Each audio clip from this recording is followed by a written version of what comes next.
Sí, ya me di cuenta. Gracias, doctor.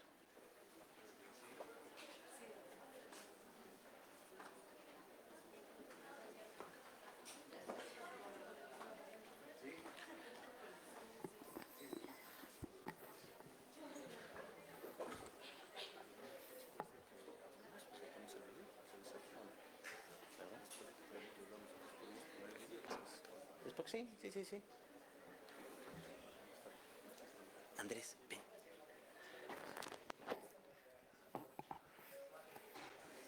Siéntate. Muy buenos días. Es un placer encontrarnos aquí presentes en un auditorio con tanta historia en la Facultad de Derecho, que lleva por nombre el de uno de los más destacados administrativistas que el Estado mexicano, que la nación mexicana ha podido dar. Es un placer estar aquí también para poder presentar la serie de cuadernos de integridad para las organizaciones, un producto editorial de corte académico, solamente con el fin de difundir la corrección del pensamiento y de la actuación deóntica de los servidores públicos, por lo cual es un privilegio doble. En estas mesas nos acompaña desde el coordinador de la obra y autor de los mismos, el doctor Óscar Diego, como también nos está acompañando destacadas personalidades del mundo ejecutivo, del mundo académico y del mundo judicial, por lo cual es un placer y un privilegio poder compartir el espacio también con una selecta concurrencia. Alumnos de la Facultad de Derecho, algunos profesores y también destacados amigos. Es un placer encontrarnos acá. La obra que hoy nos reúne tiene una postura interesante porque es la presentación de tan solo 4 tomos de una colección que es bastante nutritiva, bastante grande. El tomo número 1 son lineamientos para la construcción de un buen gobierno. Este primer tomo establece las bases para construir un gobierno sólido y transparente. Nos enseña que un buen gobierno se sustenta en la participación ciudadana, la rendición de cuentas, la transparencia y el Estado de Derecho. Al fomentar la participación ciudadana, garantizamos que las decisiones gubernamentales respeten las necesidades de la población. El tomo 2, Valores democráticos y perfil del servidor, alude al papel fundamental de los servidores públicos. Nos muestra que los valores democráticos como la honestidad, la imparcialidad, el servicio a la comunidad son esenciales para combatir ese lastre, esa endemia social que se llama corrupción. El tomo 3, componentes para un SNA, un Sistema Nacional Anticorrupción, explora la creación de un Sistema Nacional Anticorrupción, que es una eficaz herramienta para poder combatir ese flagelo que tanto daño ha hecho a las comunidades mexicanas y latinoamericanas. Y el tomo número 4, medidas para prevenir la corrupción, nos presenta una serie de medidas prácticas para prevenirla, desde la implementación de códigos de ética hasta la creación de mecanismos de denuncia para que tengamos una sociedad más transparente, más justa y sobre todo objetiva, que pueda ceñirse al marco de la norma. Por lo cual para mí es un privilegio poder estar acá. A nombre de la Facultad de Derecho doy la más cordial bienvenida y aprovecho para agradecer a la señora directora de la facultad, la doctora Sonia Venegas Álvarez, que nos permite estos espacios y estas actividades para el desarrollo de la comunidad intelectual, científica, académica e impulsando el derecho constitucional y sobre todo el derecho administrativo. Doy el uso de la voz a continuación al doctor Miguel Alejandro López Olvera, quien es investigador del Instituto de Investigaciones Jurídicas y a su vez también coordinador de este evento. Querido doctor, gracias.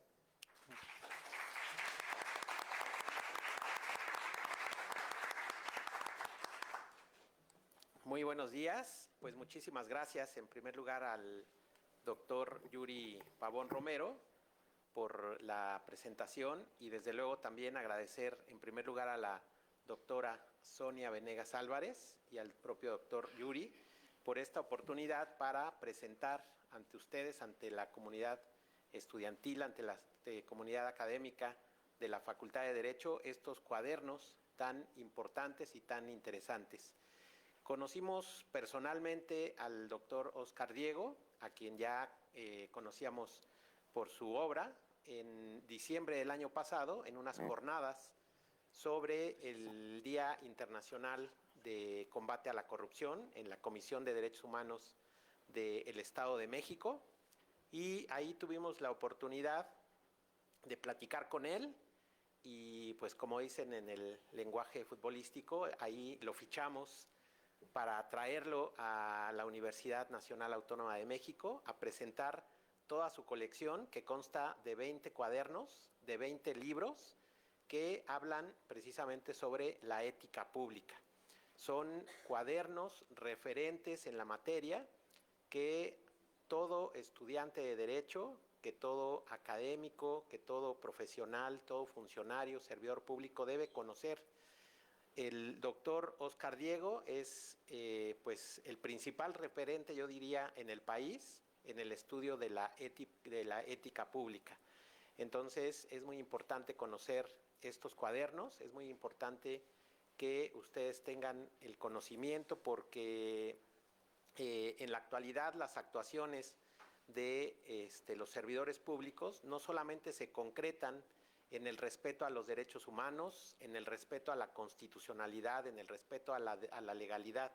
También hay que mostrarse con una conducta ética hacia las propias organizaciones, pero también hacia la comunidad, hacia la sociedad. Y estos cuadernos pues nos enseñan, nos dan una guía de cómo debe ser un comportamiento ético bajo diferentes estándares que va comentando el doctor Oscar Diego. Pues es la verdad un honor, un privilegio. A esta presentación la van a seguir otras presentaciones de los siguientes cuadernos hasta concluir los 20 tomos, los 20 volúmenes. Después tendremos la oportunidad de tenerlo en el Instituto de Investigaciones Jurídicas, presentando los siguientes 4 tomos, y en el siguiente mes y en los meses sucesivos iremos comentando los siguientes volúmenes, de 4 volúmenes por cada presentación. Pues es un gusto recibirlas, que disfruten mucho los comentarios de esta presentación. Bienvenido, doctor Oscar Diego, bienvenidos a los comentaristas, y pues queda con ustedes el doctor Oscar Diego. Muchas gracias. El culpable.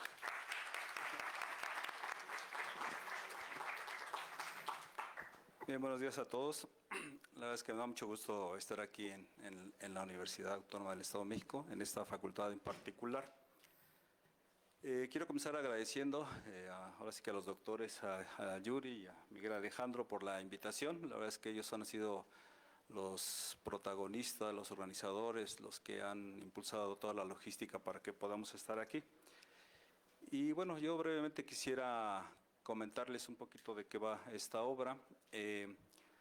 Miren, yo soy investigador de la Universidad Autónoma del Estado de México y mi línea de investigación es la lucha y el combate y la prevención contra la corrupción. En México tenemos un problema muy grave, que es el tema de la corrupción.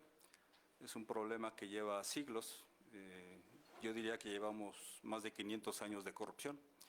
Y en esos 500 años este problema se ha multiplicado, se ha sofisticado, ha evolucionado, se ha expandido tanto, que está en todos los sectores de la sociedad, está en el sector público, en el sector privado, en el sector social, está en los poderes públicos, está en el legislativo, está en el ejecutivo, está en el judicial, está en los niveles de gobierno, está a nivel federal, a nivel estatal, a nivel municipal, está en lo político, está en lo económico, está en lo cultural, está en lo social, está en lo familiar incluso. Y es un problema tan grave que ya no lo vemos. A eso se le conoce, la axiología lo denomina como ceguera axiológica. Ya somos así. Incluso gente dice que tenemos el gen de la corrupción ya, o el chip de la corrupción, lo cual es falso, ¿no? Pero hay gente que así lo sostiene. Frente al problema de la corrupción hay gente que dice que no hay solución. Y a lo mejor dan argumentos que pueden ser válidos. Si nosotros revisamos la historia de la humanidad, ya desde las antiguas civilizaciones nos encontramos con este problema. Si ustedes se van a la época grecolatina, 4 siglos antes de Cristo, ya Aristóteles hablaba del problema de la corrupción. Incluso si nos vamos más atrás, en China, 5 siglos antes de Cristo, Confucio hablaba del problema de la corrupción en el servicio público. Y si nos vamos más hacia atrás, 16 siglos antes de Cristo, encontramos el Código de Hammurabi en Mesopotamia, en donde el rey de Mesopotamia hizo este primer código para tratar de combatir también problemas de corrupción en sus servidores públicos. Entonces es un problema que ha venido acompañando al ser humano a lo largo de su historia. No obstante, también a lo largo de la historia encontramos hechos significativos y también en el presente de cómo la corrupción, cuando verdaderamente se quiere combatir o se quiere controlar, se puede. Erradicar no, pero sí controlar. Y entonces una de las herramientas básicas, que digo a mí me costó muchos años descubrir o llegar a esto, es a través de la antítesis de la corrupción. Y la antítesis de la corrupción es la prevención. Y la disciplina del conocimiento que se encarga de prevenir la corrupción en el servicio público, en particular, que es un poco a lo que donde yo me enfoco, es la ética pública. Y la ética pública es una disciplina del conocimiento que estudia la conducta de los servidores públicos, de los gobernantes. ¿Cómo deben comportarse los gobernantes? ¿Qué valores deben de poseer? ¿Dónde se encuentran esos valores? ¿Quién transmite esos valores? Entonces, cuando uno se hace esas preguntas, uno se encuentra que hay una especie de vacío, porque a nuestros servidores públicos pues, no les enseñan que deben poseer ética, ¿no? Entonces, precisamente como resultado de la investigación, pues uno encuentra respuestas, uno encuentra que hay conocimiento interesante, pero que ese conocimiento está en el ámbito académico y entonces hay que llevarlo fuera. ¿Dónde está la gran corrupción? Pues en los altos políticos y funcionarios. Pues hay que llegar a ellos, pero hay que llegarlos de una manera sencilla, didáctica, y entonces es cuando nace la idea de crear unos cuadernos para los servidores públicos. Y la verdad es que no se tome como presunción, pero esos cuadernos han tenido buena aceptación, se han hecho. Nosotros empezamos en el Estado de México, yo trabajo en la Universidad Autónoma del Estado de México. Ahí hicimos una primera colección dedicada para los alcaldes y para los diputados del Estado de México. Se hicieron 3 ediciones. Después, la Comisión de Biblioteca y Asuntos Editoriales del Senado de la República nos pidió los archivos y en el Senado se hicieron otras 3 ediciones. Entonces, y al estar en Internet, la verdad es que se han divulgado no solo por el país, sino sobre todo por América Latina. Se descargan mucho de América Latina. Y parece gracioso y paradójico, pero de América Latina nos han dicho, es que en México están bien avanzados ustedes en estos temas, ¿no? Y digo, bueno, por un lado es verdad, pero por otro lado también tenemos un montón de corrupción. Si ustedes están atentos, la semana pasada salió el nuevo informe de Transparencia Internacional y México sigue avanzando en corrupción. Seguimos, no paramos, o sea, con todo y cambios de gobierno y que prometieron combatir la corrupción, esto sigue. Y sigue porque 500 años no se paran con una administración. Entonces ese es un poco el propósito de esos cuadernos, que sean divulgativos, que sean sencillos, que sean didácticos, pero no porque sean sencillos no están bien fundamentados, o sea, hay todo un trabajo de investigación detrás de cada uno de esos cuadernos. Son monotemáticos, hay una introducción, un desarrollo, unas conclusiones y además hay una bibliografía para aquellos que quisiesen ahondar en esta temática.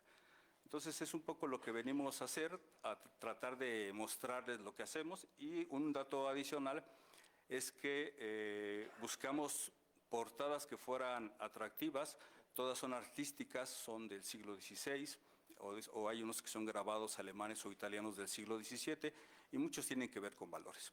Entonces, pues estamos aquí, hoy presentamos, como ya se dijo, los primeros 4 números de una colección de 20.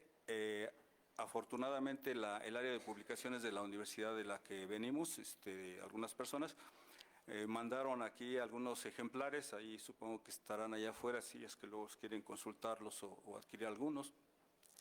Y bueno, debo agradecer también a las personas que nos acompañan el día de hoy, quienes van a comentar los cuadernos. Y posteriormente va a haber una sesión de preguntas y respuestas. Y también quisiera no omitir señalarles que nosotros en la universidad, como no tenemos patrocinadores ni gente que nos apoye, más bien es el boca a boca de la gente que lee los cuadernos. Entonces quisiera hacerles un exhorto a que le entren a estos temas.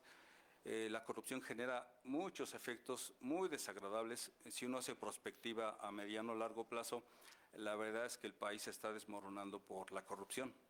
El año pasado hicimos un libro con una organización internacional de prospectiva, cómo vamos a estar en México rumbo al 2050 en temas de corrupción. Y los resultados pues no son muy positivos, que digamos, ¿no? Entonces hacemos la invitación a que ustedes como universitarios, como gente del mundo académico, gente que piensa, gente que tiene pensamiento crítico, pues que le entren estos temas. Miren, si son listos y leen rápido, no les lleva más de media hora, 40 minutos. Si son más reflexivos y analíticos, pues en una hora. Y que después puedan comentarlo, reflexionar, debatir, charlar con sus colegas, con sus amigos, con el novio o la novia, en algún espacio, pero para debatir. Y además también quisiéramos señalar que, precisamente como les decimos que no tenemos patrocinadores, nosotros mismos hemos hecho unos separadores que ahorita les van a entregar, si no es que ya les entregaron, en donde precisamente vienen algunas de las portadas de los cuadernos y en el reverso viene el QR donde también se pueden descargar.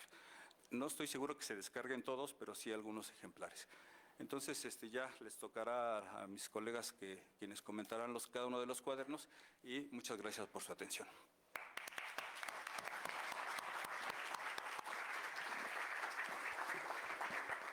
Muchas gracias, y antes de que pasen nuestros comentaristas, quiero hacer dos menciones. Primero, si alguno de ustedes está interesado en estos libros, yo creo que sí se va a enamorar ahora que los escuchen, no de los ponentes, sino de los libros. Pueden acudir al seminario y con mucho gusto les proporcionamos una copia electrónica, un archivo electrónico. Segundo, este evento tiene como finalidad proyectar un buen gobierno como un objeto de estudio del derecho administrativo, las normas y la buena actuación de la administración pública. Por dicha razón, también el día 27 se llevará a cabo otro evento en la biblioteca de la facultad, en el auditorio, en el García Maínez, donde vendrá una titular de organismo autónomo del Sistema Nacional Anticorrupción. También vendrán destacados académicos, todos para tratar la Secretaría de Buen Gobierno y Anticorrupción, que es una nueva institución de esta administración pública. Serán todos y todas bienvenidos. Y bueno, vamos a dar paso primero a un video animado de unos cuantos segundos e inmediatamente después a nuestras estrellas de esta tarde. Muchas gracias.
Hola, mucho gusto. Ya me dieron. Sí, perfecto.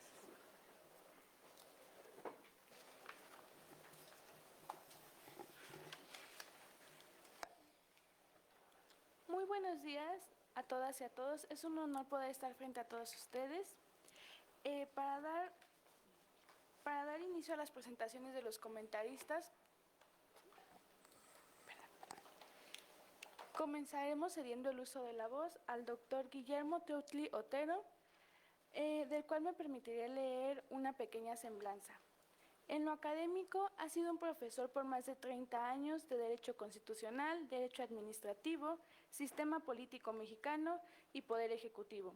En lo profesional, ha sido servidor público por más de 30 años, de los que se destaca fundador de la Secretaría de la Contraloría General de la Federación, comisario en 60 empresas públicas del sector turismo, comisario en 30 empresas públicas del sector comercio, controlador corporativo en una de las 3 empresas públicas más grandes e importantes de México. Por favor, doctor, adelante. Muchas gracias. Deja poner todo esto por acá. Muchas gracias, Fernanda.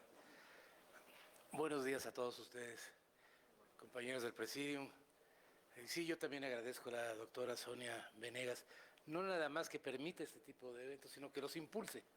Se ha vuelto realmente un motor para impulsar este tipo de eventos y particularmente de una materia que le es muy agradable, que es el derecho administrativo. Ella misma fue titular del seminario hace algún tiempo de derecho administrativo. Y obviamente al doctor Yuri Pavón, que le ha tomado la palabra y que hace este tipo de... Y a ustedes, compañeros, que veo que es la juventud normal de nuestra facultad, algunos de ustedes vienen a ver qué vamos a decir, otros quizás vienen a descubrir que no se puede hacer nada, como ya dijeron aquí, otros quizás a alimentar la vaga esperanza de que se pueda hacer algo. Dijo el presentador, Diego, que hace 500 años, no, vámonos de frente, originalmente se mencionó hace 16 siglos, ¿no? Que está, o más, antes de Cristo, que está el problema de la corrupción. Pero bueno, vamos a tocar eso. Me toca a mí un tema que trata el autor del libro de una manera muy sensata y muy bien. Sí, sin duda yo también se lo recomendaría que lo leyeran. Lineamientos para la construcción de un buen gobierno. Cuando yo leí el título, dije, bueno, qué buena pregunta, ¿no? ¿Cuáles son los lineamientos? Pero más que los lineamientos, dije, bueno, ¿qué es un buen gobierno? Hay que definir qué es. Y él también se hace la pregunta. En la obra que nos presenta también se hace la pregunta y dedica las primeras páginas a explicar y a definir con Aristóteles, con Confucio, con muchos otros, qué es un buen gobierno. No voy a repetirles lo que ya está en el libro, ustedes lo podrán leer con mayor detenimiento y reflexionar sobre ello. Pero sí déjenme ir al ciudadano de la calle, al que va caminando por la acera. A él le pregunté también, dije, bueno, oiga, señor, usted que va, ¿me podrá definir qué es un buen gobierno? Porque no me interesan tanto las grandes definiciones, que son muy buenas y complicadas, que hay que analizarlas, reflexionarlas. Dije, le voy a preguntar a ese que va caminando ahí, ¿qué es un buen gobierno para él? Se lo hice varias veces y como denominador común encontré que todo el mundo decía, yo creo que un buen gobierno tiene 2 puntos. El primero son los valores. Son valores cívicos y sociales que deben promover la cohesión social, no la división, la cohesión de la sociedad. Me pareció muy bien. ¿Y el segundo punto cuál es? Sí. No. El segundo punto es que el gobierno, para que sea bueno, debe desarrollar políticas que crezcan el bienestar personal y global de la sociedad. Punto. No me dieron instrumentos, no les pregunté cómo se logra, solamente me dijeron esos 2. Valores que nos cohesionen como sociedad y políticas del gobierno, valores, claro, promovidos por el gobierno también, y políticas del gobierno que nos lleven a un crecimiento en el bienestar, con todos los indicadores que tiene el bienestar. Y déjenme decirle, compañeros, a mí me convencieron. Sí, también Confucio, también Aristóteles, pero me convencieron más esa sencillez con que me contestaron que es un buen gobierno. Bueno, perfecto, pues a partir de ahí, ¿qué hacemos o cuáles son los lineamientos, ¿no? Para lograr un buen gobierno? Pero también el autor, de una manera dialéctica, dice, bueno, vamos a definir, y lo define, y lo especifica, y le da sus características. Pero también se dice, bueno, pero un buen gobierno, ¿por oposición a qué? Hace rato lo mencionaba, sí, pero pongámoslo sencillo, por oposición a un mal gobierno. Y entonces, ¿qué es un mal gobierno? Entonces, no, un mal gobierno es todo. Prácticamente son funcionarios no comprometidos con su misión, son servidores públicos que vienen a hacer dinero, a ver qué negocio plantean, que les interesa su bien particular, si acaso el familiar, pero por supuesto no el nacional. Un buen gobierno en donde no se saben capaces y aceptan los puestos y los utilizan para cometer injusticias y arbitrariedades. Eso permite la impunidad, eso favorece la corrupción. Y podríamos dar más características como las da el autor de la obra sobre el mal gobierno. Bueno, pues todo eso es lo que hay que combatir. Exactamente, todo eso es lo que hay que combatir. Más que hacer postulados de qué debe ser un buen gobierno, quizás cuando analizamos los postulados de qué es un mal gobierno, que a lo mejor no son más conocidos, entonces encontraremos qué hacer para tener un buen gobierno. Es el tema que desarrolla en este libro el autor, y lo hace con mucho tino y lo hace muy bien. Digamos, si me permiten un ejemplo, es como si fuese una pinza. En la vertiente de arriba de la pinza estaría el gobierno, los servidores públicos, que deben estar comprometidos con promover un buen gobierno, es decir, y ahorita voy a ello. Y en la pinza de abajo están los ciudadanos, porque esta es una tarea colectiva, no se trata de nada más recibir, el ciudadano tiene que dar, tiene que aportar. Y entonces en medio de las dos vertientes está la ética, justamente. Los valores éticos que nos den la cohesión social, los valores éticos que nos den una razón de vivir y que nos expliquen nuestra participación en la sociedad. Valores éticos en lo personal y valores éticos en lo social. Si nosotros dominamos esos valores éticos, entonces podremos cerrar la pinza y lograr tener un país, no un santo de país, pero un país mejor y menos corrupto, con mayor sentido, con mayor vocación, cosa que hemos perdido mucho en México. Esa parte hay que tenerla muy, muy clara. En México, y perdón, voy a hacer la referencia que no vamos a encontrar fácilmente en el libro, pero la menciono, hemos dado la batalla contra el buen gobierno, contra el mal gobierno. Sí, despreocúpense. No me voy a la época de la colonia, pero desde la independencia, implícita o explícitamente, todos los instrumentos públicos, particularmente las constituciones o todo lo que es parecido a las constituciones, hablan de promover el buen gobierno. Ha sido una constante en nuestro país.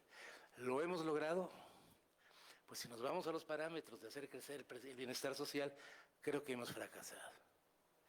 Oye, un país de 120 millones de habitantes, de los cuales la mitad está en el rango de la pobreza, 200 años después de ser independiente, desde 200 años de haber cobrado las riendas del destino, de haber implantado 1000 políticas, de haber tenido 1000 recursos, y todavía tenemos la mitad de la población en pobreza y creciendo. No podemos decir que hemos tenido un buen gobierno. Es decir, cuando, como dijeron aquí, el índice de corrupción nos hace pasar del 136 al 140 y vamos avanzando, tampoco podemos decir que hemos triunfado en tener un buen gobierno. Pero lo hemos intentado, les repito, institucionalmente. Han habido instituciones desde que cobramos la independencia que están encargadas de promover directamente, ya en lo administrativo, el buen gobierno. Y bueno, unas van, otras vienen, hoy tenemos las otras desaparecen, y al final de cuentas estamos donde estamos, en el ánimo, en el anhelo de alguna vez tener ese buen gobierno. Yo celebro mucho la inquietud del doctor Diego de una batalla que lleva de muchos años. Sus primeras publicaciones son allá del 2009, 2007. Fíjense nada más, ya son muchos años de estar batallando. Y bueno, hay que insistir y debe usted continuar insistiendo. Yo personalmente en mis clases de Derecho Administrativo lo hago. Porque además hay una unidad en el plan de estudios que tiene que ver con el sistema anticorrupción y con el buen gobierno. Entonces, obviamente, ahí profundizo todo lo que tenemos que hacer. Pero yo no creo que sea suficiente. No creo que sea suficiente. Y el autor lo dice en su obra, atacar el problema a nivel de ustedes, de los compañeros de la universidad, o de los funcionarios que tienen 20, 30 años y que van a ingresar a un puesto, y que se les hace un examen de admisión para saber si tienen o no la capacidad o el conocimiento. Sí, hay que hacerlo, por supuesto. Hay que tratar de garantizar servidores públicos capaces, profesionistas, responsables, serios. Pero en realidad, en mi punto de vista, si queremos hacer algo, tenemos que atacar el problema desde la raíz que se llama la educación. Y la educación viene desde la primaria. No podemos pretender a una persona de 25, 30 años de edad, o que ya lleva a lo mejor 10, 15 experiencia, involucrarlo y convencerlo fácilmente si de origen no le han invertido los valores que dan esa cohesión social. Y eso se tendría que hacer, y aunque lo menciona en su obra el doctor Diego, yo tengo la impresión que sí debería profundizar o hacer un impulso más, a tocar el problema desde la educación, desde el principio. En este país, hace más de 10, 15 años, quitaron de las primarias en la materia de civismo. Y eso para mí, cuando lo vi, me enteré y me pareció que era la cosa la peor. Es decir, ¿por qué? Porque esa materia promovía esos valores sociales, individuales también, pero sociales, y esos valores de la convivencia responsable, ¿no? Y no la tenemos. Un ejemplo muy burdo, si ustedes quieren. Si yo me subo a un autobús y viene medio lleno, ya más vale que me agarre bien del tubo, porque nadie me va a dar el lugar, a pesar de que hay una diferencia de edades. Pero la materia de civismo me enseñaba a dar ese lugar a las personas que como yo ya peinamos alguna cana y que un enfrenón le puede causar un daño físico muy fuerte, ¿no? Pero ahorita no importa. El joven va con su celular sentado y ahí se queda. Y se esconde en el celular para por si hay alguna reprimenda de ojo, así que me le quede yo viendo. No, él se esconde en el celular, pero no me va a dar el lugar. Bueno, es un ejemplo muy sencillo, muy simple, si ustedes quieren. Habitualmente yo en mi clase doy ejemplos burdos y simples, con el único objeto no de faltar el respeto a los alumnos, sino de ser claro en lo que estoy queriendo decir, ¿no? Pero ¿qué hacer para el buen gobierno? ¿Qué hacer con esa ética? Promover pues eso, los valores que son la transparencia, la equidad, el pluralismo, la eficiencia, la eficacia, la austeridad, la intolerancia a la corrupción sin lugar a dudas. Sí, es difícil tratar de no ser corruptos, por supuesto.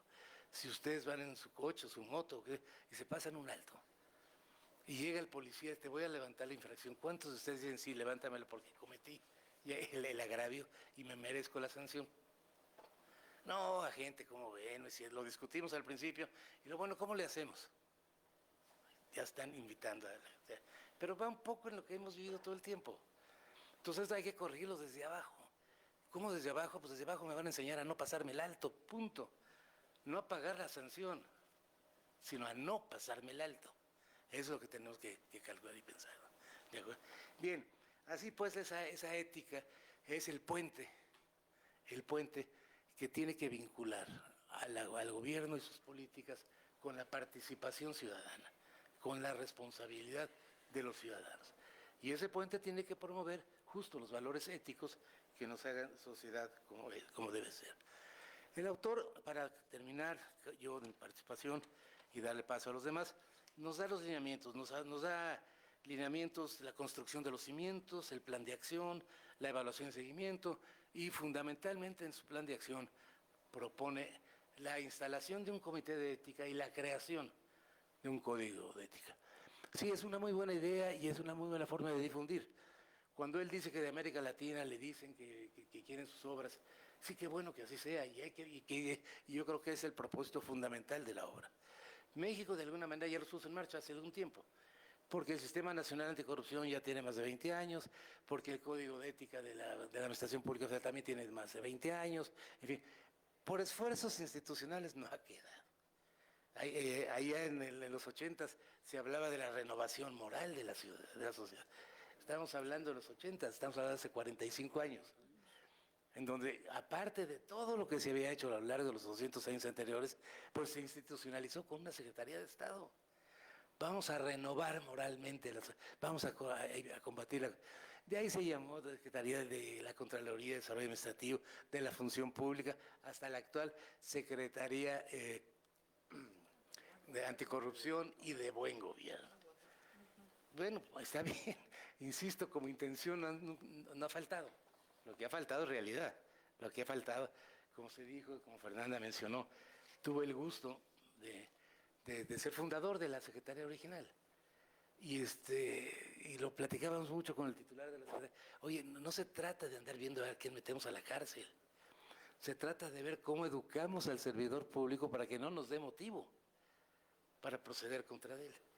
Entonces hay que ser preventivo más que punitivo. Punitivo no nos van a alcanzar las cárceles del país, ni sumando las del vecino, para meter para sancionar. No, tenemos que ser preventivos.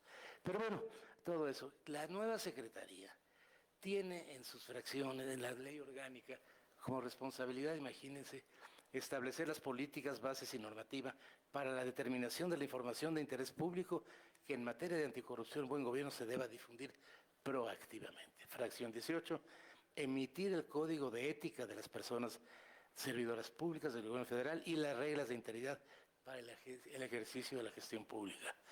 Fracción 24, promover la formación cívica y la participación ciudadana en materia de anticorrupción y buen gobierno.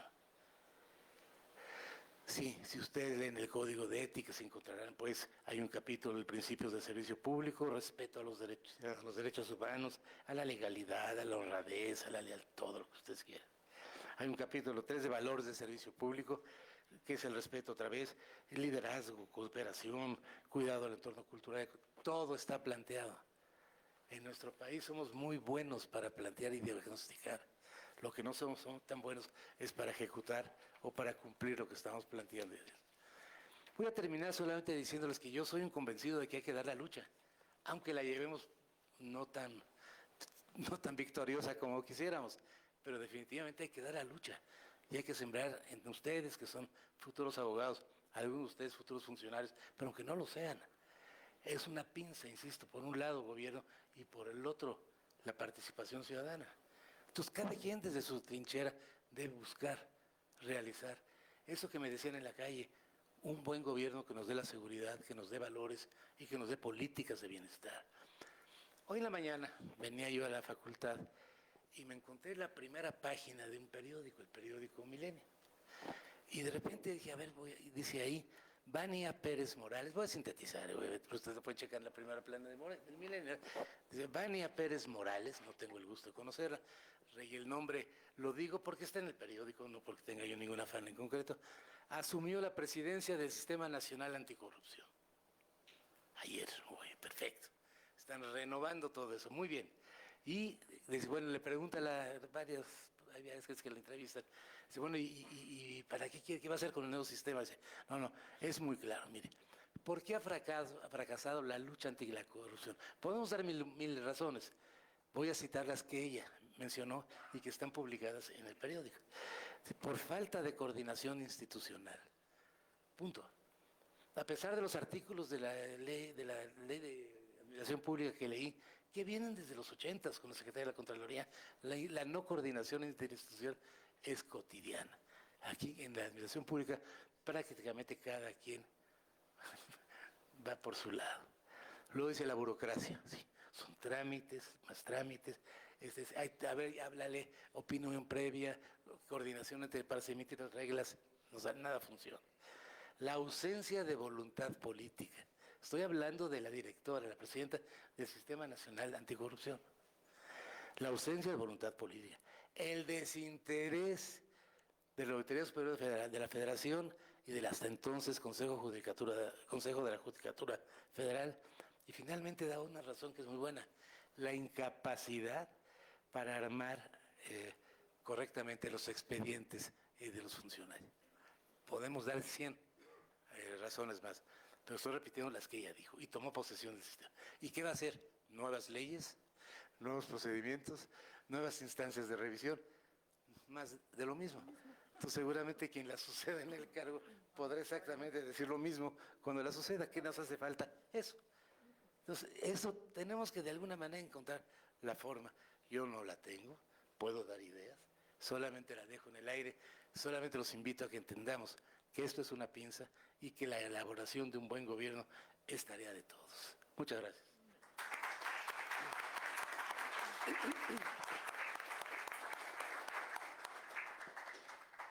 Muchas gracias por sus comentarios, doctor. Cederemos el uso de la palabra al doctor Víctor Hugo Rodríguez Martínez. Me permitiré leer una pequeña semblanza. Es doctor en sustentabilidad para el desarrollo, maestro en Administración Pública y Gobierno y licenciado en Ciencias Políticas y Administración Pública por la Universidad Autónoma del Estado de México. Ha sido servidor público en el ámbito estatal y municipal. También ha laborado en el tercer sector, asociaciones civiles en las campañas electorales. Es miembro fundador y presidente de la Asociación Civil Indigenista Natearo Nishu. Actualmente realiza una estancia de investigación postdoctoral en el Centro de Investigación en Ciencias Sociales y Humanidades de la Universidad Autónoma del Estado de México. Adelante, doctor. Muchas gracias. Hola, queridas y queridos estudiantes. Es muy grato estar aquí con ustedes. Siempre ver caras jóvenes nos inyectan de energía y de dinamismo para nuestras presentaciones. Bueno, pues por principio de cuentas me sumo a los agradecimientos de nuestras autoridades, porque efectivamente es fundamental que no solo se permitan estos espacios de diálogo, reflexión y debate, sino que se promuevan con verdadero ímpetu para que a través de ciertas ideas logremos concretar soluciones a los grandes problemas de nuestro país. Así que bueno, pues por favor, doctor Yuri, doctor Miguel Ángel, denle mi agradecimiento a nuestra directora, la doctora Sonia Venegas, que justamente esta labor es fundamental para la formación de los estudiantes y para nuestra actualización como profesores. Ese intercambio y ese debate es lo que permite fortalecer una formación de calidad. Y bien, pues queridas y queridos estudiantes, yo vengo a presentar el cuaderno número 2, que seguramente ustedes ya los están viendo, quienes ya comenzaron a descargar la colección de cuadernos de integridad para las organizaciones, pueden notar que son ejemplares en un formato sumamente ágil, en un formato sumamente agradable, y que se leen de manera muy rápida y muy precisa. El cuaderno número 2 se intitula Valores democráticos y perfil del servidor público en el sistema de cargos de las comunidades tradicionales mexicanas. Y antes de comenzar a darles algunos datos sobre este cuaderno número 2, quiero decirles algo que les va a permitir hacer una lectura todavía más precisa. El autor de la obra, el doctor Oscar Diego Bautista, es un investigador que ha dedicado toda su vida académica a investigar sobre el tema. Es decir, no es una persona que de pronto haya visto este tema como una moda, o que ante el surgimiento del Sistema Nacional Anticorrupción, ante el surgimiento de algunas políticas públicas, pues de pronto se le hizo interesante ver qué podía investigar sobre ello. Porque da la casualidad que en los últimos años, ante este problema tan grave de la corrupción, creo que en eso nadie tiene discusión, la corrupción es uno de los problemas más importantes de nuestro país y lo señalan diversas encuestas. De manera empírica hemos tenido referentes de que los mexicanos decimos que uno de nuestros más grandes problemas es la corrupción. Simplemente la ENCUSI, que realizó el Instituto Nacional Electoral en el 2020, señala que el 53% de nosotros, los mexicanos, decimos que la corrupción es el problema más grave. Más allá de la inseguridad, más allá del desempleo, señalamos los mexicanos que la corrupción es nuestro principal problema. Bueno, pues en ese sentido, el autor de la obra tiene gran parte de su vida dedicándose a encontrar posibles soluciones, explicaciones a este problema y algunas alternativas. Y justo este cuaderno número 2 es la exploración de cómo una organización social que vive entre nosotros, que es parte de nuestra identidad nacional, hace para organizarse y socializar de manera cotidiana basada en valores y principios que privilegien el interés general de esa comunidad. Y ese simple hecho, analizar, revisar, reflexionar sobre aquello que hacen nuestras comunidades originarias o nuestras comunidades tradicionales, como las llama Oscar Diego en este libro, nos da pauta para revisarnos como sociedad moderna y en muchos casos sofisticada, que nos decimos o nos hacemos llamar. Pensamos que nuestras grandes instituciones, las cuales son muy loables, pero cuando las contrastamos con prácticas ancestrales de nuestros pueblos indígenas, nos damos cuenta que de pronto no tenemos mucho sentido común sobre la realidad o las particularidades sociales, ¿eh? Yo cuando releía este cuaderno número 2, sentí que de pronto, y aquí está el autor, se lo vamos a poder preguntar en unos minutos, sentí que de pronto el autor me daba unas bofetadas con guante blanco. Y ahora les paso a explicar por qué. Lo que hace Oscar Diego en sus diversas obras, no solo en esta colección, es poner un común denominador, es establecer puntos de partida para que todos los lectores podamos ir de la mano en su lectura muy ágil. En este sentido, este cuaderno número 2, lo primero que nos señala es quién es una comunidad tradicional, cómo la comprende el autor y nos refiere específicamente de qué va a estar hablando en estas breves páginas, 32 páginas. Una comunidad tradicional, nos dice, que ha sido definida por distintos antropólogos como aquella entidad, como aquel grupo de personas que comparten una serie de características, entre ellas tradiciones, costumbres, lengua, territorio y, ¿qué creen? También comparten incluso asedios. Nuestras comunidades originarias han sido asediadas durante años, durante siglos.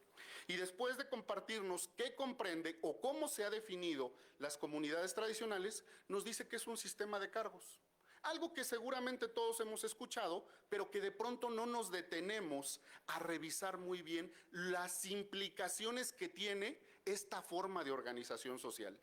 El sistema de cargos, nos dice el autor, que también ha sido definido por diversos antropólogos y sociólogos como aquella estructura de poder que toma decisiones en un territorio determinado para estas poblaciones y que tiene en sus actividades cotidianas un sinfín de responsabilidades públicas, responsabilidades de administración, responsabilidades civiles, pero de manera muy importante, responsabilidades de unidad, de comunión, de vigilar que prevalezca esa comunidad tradicional, que pueda seguir teniendo viabilidad.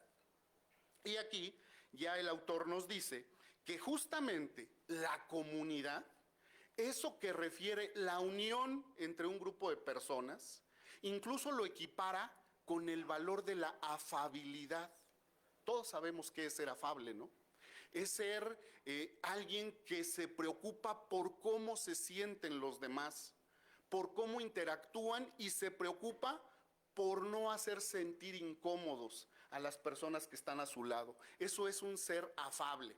Bueno, pues en estas comunidades permea mucho este sentimiento. Y justo la comunidad, nos dice el autor, es el principio básico de la identidad étnica. Y en estas comunidades hay dos espacios para el sistema de cargos, para esta serie de responsabilidades públicas. La primera es que es un gobierno comunitario y la segunda, que se encarga de realizar las festividades de la población. Insisto, todos hemos escuchado hablar del sistema de cargos porque si no vivimos directamente en una comunidad de esta naturaleza, escuchamos hablar de las fiestas de algunos poblados, de algunas comunidades de aquí de nuestro México, ¿no? Todos hemos escuchado hablar de esas festividades de los santos patronos. Y de pronto, ¿qué creen? Las juzgamos de manera muy dura. Incluso les llamamos fuera de lugar, les decimos que están atrasados, les ponemos adjetivos como irracionales. ¿Por qué le hacen la fiesta a un santo cuando no tienen dinero para otras cuestiones? Bueno, pues yo me pregunto cómo hay quien hace fila o duerme durante varias noches porque ya va a salir el nuevo iPhone. Entonces, de pronto, nuestros criterios de análisis y de reflexión no son los mismos, ¿eh? Pero el autor nos invita a que conozcamos justamente cómo se comportan estas comunidades tradicionales en su sistema de cargos para privilegiar el interés general, para privilegiar el interés colectivo. Y nos dice Oscar Diego, ¿quiénes participan en el sistema de cargos? ¿Quién es al que se le denomina el carguero? porque justamente la palabra cargo implica eso, llevar una carga, llevar una responsabilidad. Pero nos recuerda Oscar Diego que es una responsabilidad que se asume con honorabilidad. Y ahí viene la primera cachetada con guante blanco, ¿no? Nuestros sistemas modernos, democráticos, sofisticados, a quienes elegimos para nuestros representantes, ¿lo hacen con honorabilidad? Bueno, pues la experiencia práctica nos dice que no todos nuestros políticos asumen ciertas responsabilidades públicas con esa honorabilidad. ¿Pero qué creen? Estas comunidades tradicionales, si una persona no ejerció su cargo, su carga, su responsabilidad pública con honorabilidad e incluso con eficiencia, no vuelve a ser electa, no vuelve a ser requerida para servir a su comunidad. Segunda cachetada con guante blanco. Aquí tenemos funcionarios que han demostrado su ineptitud. Se les caen obras, se les pierde dinero, no saben cómo resolver problemas públicos. ¿Y qué creen? Los volvemos a elegir. Y ahí están, y un día son titulares de una secretaría, y al otro día son diputados, y después son gobernadores, o jefes, o jefas de gobierno. No digo nombres, pero eso no sucede en las comunidades tradicionales. Y Oscar Diego nos lo recuerda. Es más, nos dice que en ese sistema de jerarquías, para ir avanzando en el sistema de cargos, hay que haber cumplido cabalmente el cargo que se dejó, para el cual se fue electo, en periodos por lo regular de un año. Y les repito, aquí no lo hacemos, ¿eh? Aquí hay personajes que después de demostrar su ineptitud en la administración pública, se van a vivir unos años a otro país y regresan como flamantes funcionarios públicos. Eso no sucede en una comunidad tradicional a la que a veces juzgamos con desdén, porque sus formas son muy arcaicas, ya están fuera del lugar de la sofisticación de nuestras universidades y de nuestros mundos modernos. ¿Pero qué creen? Que los cargueros, los que participan en el sistema de cargos, son los primeros en respetar el orden jurídico, el orden social, el orden político de su comunidad. Son los primeros en velar porque prevalezca el interés de su gente. Tercera cachetada con guante blanco. Nuestros funcionarios, nuestros flamantes funcionarios, tendrán esa convicción de hacer prevalecer a la comunidad mexicana, a la sociedad mexicana, cuando de pronto vemos que están entregando parte de nuestros recursos naturales a mineras extranjeras, a refresqueras, etcétera, etcétera, etcétera. Bien, el sistema de cargos es una responsabilidad que conlleva no solo ser una persona con principios y valores, sino que además no se recibe retribución por estas labores. Yo sé que hoy en día, en pleno siglo XXI, sería muy difícil imaginarlo, pero yo les propongo que hagamos el ejercicio no a corto ni a mediano plazo. Imagínense que el presidente o presidenta de este país en un futuro no recibiera un solo peso por el servicio que le da a nuestro país. Yo creo que a partir de ahí cambiarían muchas cosas. Pero insisto, no soy ingenuo, eso no va a pasar en el corto plazo. Solamente imaginemos qué sucedería si nuestros representantes no tuvieran que recibir una retribución económica por su servicio. ¿Qué reciben los cargueros? ¿Qué reciben los que están en el sistema de cargos? Seguramente conocen alguno. Si no hay retribución económica, ¿qué reciben? Ah, qué difícil de pensar. Pues entonces, ¿qué querrán? Servir a su comunidad. Y ahora les digo lo que implica el título, perfil del servidor público. ¿Qué nos dice Oscar Diego que lleva una persona, que conlleva una persona que asume esta participación en el sistema de cargos? Lealtad a sus tradiciones, por tanto, lealtad a su gente, lealtad a su comunidad.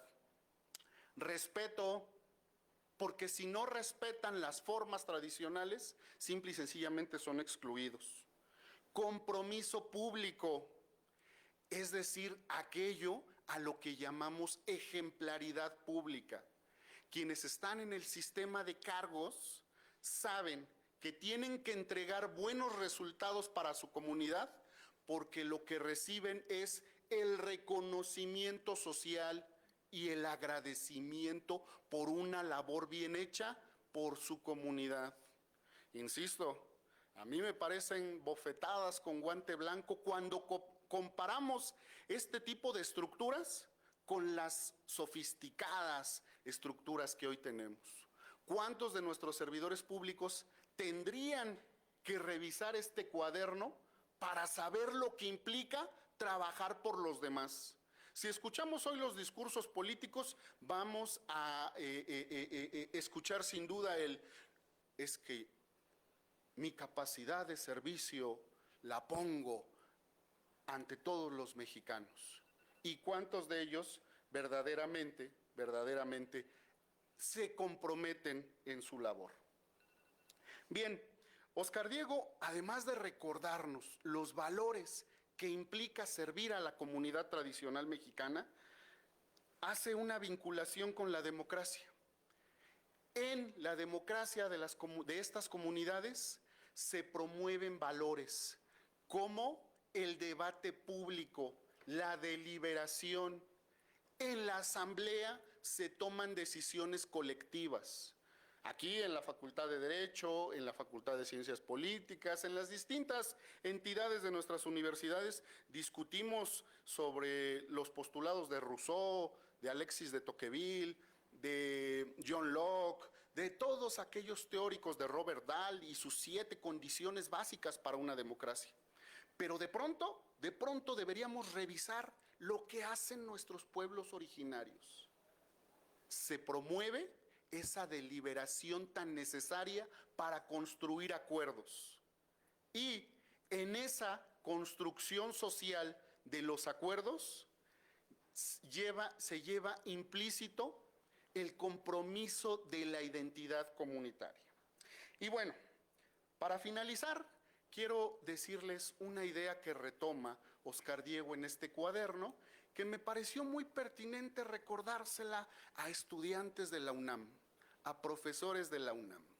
Oscar Diego, en las distintas definiciones que toma de otros autores para definir el sistema de cargos y para transmitirnos la responsabilidad que implica participar en el sistema de cargos, refiere una palabra que yo he escuchado a mis colegas de la UNAM que la repiten mucho.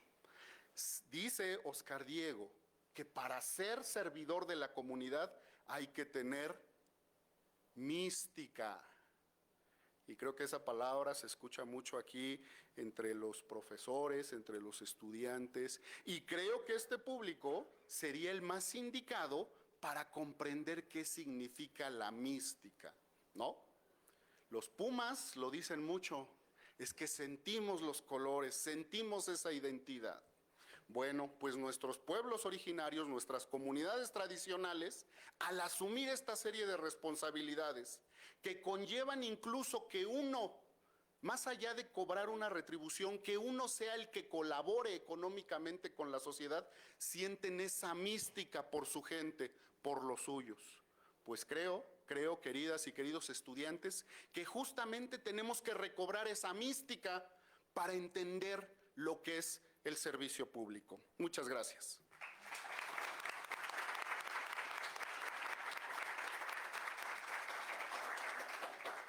Muchas gracias por sus palabras, doctor. A continuación cederé el uso de la voz a la maestra Claudia Margarita Hernández Flores. Me permitiré leer una pequeña semblanza. Es maestra en Alta Dirección de Gobierno y Políticas Públicas, licenciada en Derecho por la Facultad de Derecho de la UNAM, es asesora de la Dirección General de Operatividad Urbana de la Secretaría de Desarrollo Urbano y Metropolitano del Gobierno del Estado de México, coordinadora de asesores de la Subsecretaría de Administración de la Secretaría de Finanzas del Gobierno del Estado de México y profesora de la Facultad de Derecho de la Universidad Autónoma del Estado de México. Adelante, maestra. Por favor. Muchas gracias. Muy buenos días. Llevar a cualquier persona a una disposición moral no es tarea para el primer venido al azar. Antes bien, es tarea propia de alguien, lo será del que conozca la cuestión, como ocurre con la medicina y las demás artes que requieren una cierta solicitud y prudencia. Es la cita con la que el doctor Oscar inicia este cuaderno número 3, titulado Componentes para un Sistema Nacional Anticorrupción desde un enfoque ético. En la presentación van a poder encontrar la imagen que les voy a pedir que como futuras y futuros juristas tengan en mente y analicen, porque la vamos a ver un poquito más adelante. ¿Qué es el Sistema Nacional Anticorrupción y por qué desde un enfoque ético? Como buen estudioso, como buen académico, el doctor Oscar Diego inicia haciéndonos una pregunta. ¿Por qué con este Sistema Nacional Anticorrupción, ya lo comentaba el doctor Teutli, por qué no se ha podido abatir la corrupción? ¿Qué opinión les merece? En este sentido, si me ayudan con la presentación, por favor, esta es otra. Pero bueno, está bien para que vean los cuadernos, se animen y los lean de inmediato, ¿no? Con su código QR, que ya todos ustedes tienen. Bien, en este sentido, este cuaderno número 3 nos dice, a ver, analicemos, ¿qué es el Sistema Nacional Anticorrupción? ¿Lo han escuchado? Afortunadamente son los primeros, queridos colegas de Sangre Azul y Piel Dorada, que me dicen que lo han escuchado, porque ningún otro foro ha encontrado eso. Bien, este cuaderno nos dice, ¿por qué no ha funcionado el Sistema Nacional Anticorrupción y cuáles son los elementos? Muchas gracias. Que podríamos aportar desde un enfoque ético. Y aquí lo van a encontrar. 4 elementos que al día de hoy el Sistema Nacional Anticorrupción en su diseño normativo no tiene. Instrumentos, políticas, acciones y organismos. ¿Cuáles son los instrumentos que nos propone el doctor Oscar Diego desde un enfoque ético? Vean, por favor, Consejo de Ética Pública. El doctor Guillermo ya nos hacía un enfoque en este sentido. Por favor, futuras y futuros juristas, esperemos administrativistas. ¿Por qué es importante un Consejo de Ética Pública en una organización? Porque es el que nos va a dar luz cuando tengamos algún tipo de dilema. Por favor, abramos la mente. Yo sé que quienes estamos aquí somos unos apasionados y amantes de las leyes, pero las leyes no bastan. Y ya lo decían mis colegas, el enfoque punitivo no basta. Necesitamos totalmente un enfoque preventivo y para eso estamos aquí. Una oficina de ética de gobierno. ¿Por qué en las instituciones públicas es indispensable una oficina de ética de gobierno? Porque necesitamos que el enfoque no sea puramente jurídico. Me explico. Las leyes, ¿qué nos dicen? Las leyes nos dicen lo que desde el servicio público están las personas servidoras públicas obligadas a hacer. Y los particulares nos dicen lo que podemos hacer. ¿Por qué un enfoque ético? Porque no nos basta únicamente el enfoque puramente legalista o punitivo. Marcos éticos, legales y normativos. Por supuesto, sabemos que la ley es lo que da la estructura, por eso estamos estudiando derecho, ¿no? Y por eso nos queremos especializar en el derecho administrativo, pero insisto, no basta. Red de consejeros de identidad confidencial.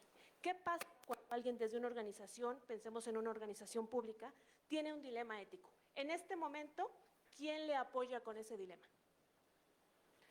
Si encontramos alguna laguna en la ley, especialmente administrativa, ¿quién nos dice qué hacer desde un enfoque ético?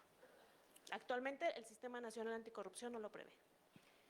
Auditorías éticas. ¿Habían escuchado este tema? Conocemos las auditorías por el desempeño, las auditorías de recursos financieros, pero ¿qué pasa con las auditorías éticas? Nuevamente el Sistema Nacional Anticorrupción no lo contempla. Bien. Políticas. ¿Qué es una política? Yo sé que desde el derecho, el tema de políticas públicas, en ocasiones no lo exploramos, pero insisto, como futuras y futuros juristas, esperemos especializados en derecho administrativo, tenemos que tener muy claro qué es una política pública. Vean, por favor, las propuestas que nos hace el doctor Oscar Diego en este cuaderno. Difusión de valores generales y específicos. Más adelante les traigo una propuesta de los mandamientos de CUTUR, en especial uno, que es el que nos da los valores para las futuras y futuros juristas de nuestro país. Segunda política. Formación e inclusión de la ética en el sistema educativo. El doctor Guillermo ya nos decía esta importante aportación. Tercera política. Política de ética en las profesiones. Díganme, por favor, que no han escuchado nuestra porra. Yo soy orgullosa egresada de esta facultad. Robo, fraude y cohecho. Robo, fraude y cohecho. Arriba, la Facultad de Derecho. Eso nos da un marco importantísimo de lo que desde otras profesiones, cómo nos ven, ¿no? Y la importancia que dignifiquemos el trabajo de los abogados y de las abogadas, ¿no? Política de profesionalización del servicio público. Qué importante es que en una institución pública, en una organización pública, tengamos claras las reglas para acceder al servicio público, ¿no?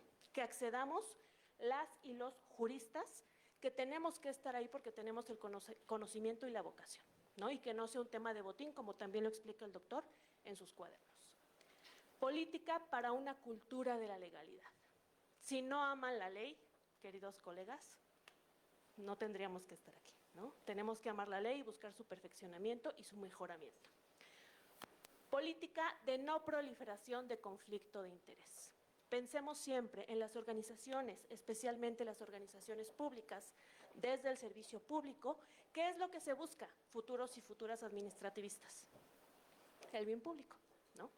Por supuesto, entonces, no habrá lugar o no debe haber lugar al conflicto de interés. Política de transparencia en las decisiones públicas. Yo sé que ustedes son unos interesados e interesadas en la cosa pública y que tienen aquí súper fresco las reformas que dan origen a la futura desaparición de nuestro INAI, ¿no? Nuestro órgano que busca la transparencia.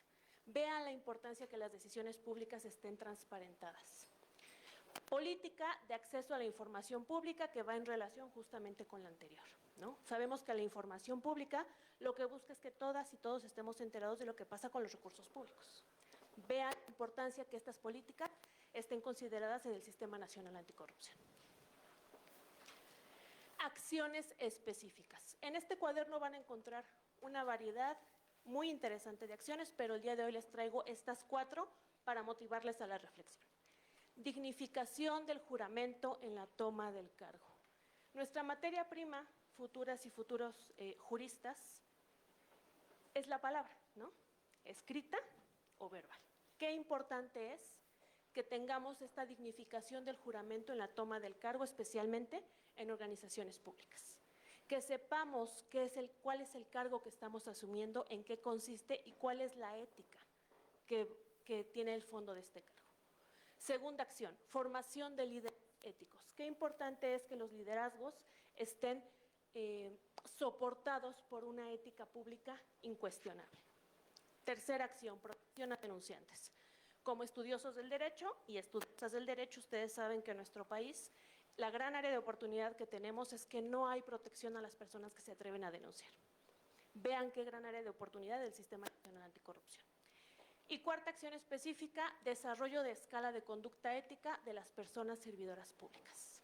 ¿Alguien conoce algún código de ética de una organización pública? ¿Conocen el código de ética de su universidad? Por ahí podemos empezar, ¿no? Una propuesta más de mejora del Sistema Nacional Anticorrupción. Organismos, vean qué importante contar con defensorías del pueblo. Para eso estamos aquí, ¿no? Y más adelante les traigo la reflexión de uno de los principios básicos del abogado. Cancillería de la Justicia, y lo dice uno de los principios o mandamientos del abogado. Cuando hay conflicto entre el derecho y la justicia, prevalece la justicia, ¿no? Protección a denunciantes, regresamos a este mecanismo tan importante que nuestro Sistema Nacional Anticorrupción no prevé. Medios de comunicación transparentes y honestos. Nuevamente la importancia de la transparencia y el derecho humano de acceder a la información. Comisión de lucha contra la corrupción. Nuestro Sistema Nacional Anticorrupción, digamos que es el embrión o es el inicio de una comisión que busca justamente esta lucha contra la corrupción desde un esquema preventivo. Oficinas antifraude y finalmente fiscalías anticorrupción. Estrategias. Es otro de los elementos que en este cuaderno el doctor Oscar Diego nos propone. Entre varias, les traigo 3 importantísimas. Sistema ético integral. ¿De qué va eso? Nuevamente, por favor, futuras y futuros abogados y abogadas administrativistas, no se queden solo con la ley. Y siempre nos lo decían los profesores aquí en la facultad. Si ustedes se aprenden un código, mañana se los cambian y ya no supieron de qué iba la ley. Necesitamos conocer los antecedentes, la historia, la razón de ser de esa normatividad para que podamos comprender si hay una modificación, si la abrogan, si la derogan, qué fue lo que pasó. Herramientas para combatir la corrupción. Estas herramientas como una estrategia transversal son indispensables. Denle un ojo, yo sé que tienen un montón de tareas y trabajos, pero denle un ojo a la Política Nacional Anticorrupción. No van a encontrar ningún eje de ética pública. Denle un ojo a la política anticorrupción del Estado de México. Tiene un eje completo en materia de integridad y ética pública. Y finalmente, estudiar, interiorizar y practicar valores. ¿De qué va esto? ¿De qué sirve que estemos hablando aquí de ética pública, de ética en las organizaciones, de valores, si no los comprendemos, no los interiorizamos y no los aplicamos? Nuestro discurso sería estéril, ¿no? Y les traigo unas reflexiones finales. Que todo servidor público actúe en su cotidianeidad, si no acompañado de un conjunto de valores, si al menos de uno, como dijera Max Weber, la ética de la responsabilidad. Para todos aquellos futuros y futuras juristas que deseen dedicarse al derecho administrativo, al servicio público, esta es una máxima, la ética de la responsabilidad. Y finalmente, espero que se sepan todos los mandamientos de CUTUR que vemos en la facultad. Si no es así, les dejo este solamente para la reflexión. Cuarto mandamiento de la abogacía, que seguro cuando se titulen, con mucho orgullo se van a poner de pie y lo van a gritar con los pulmones en la garganta. Lucha. Abogado, abogada, tu deber es luchar por el derecho. Pero el día que encuentres en conflicto el derecho con la justicia, lucha por la justicia. Porque el derecho no es un valor, el derecho es un medio. El valor que nosotros, como abogados y como egresados de la Facultad de Derecho de la Universidad Nacional Autónoma de México, el deber que tenemos es ser combatientes. ¿Combatientes por qué? Por la justicia. Porque nuestros mexicanas y mexicanos son los que están pagando esta universidad pública. Y a ellos nos debemos. Muchas gracias.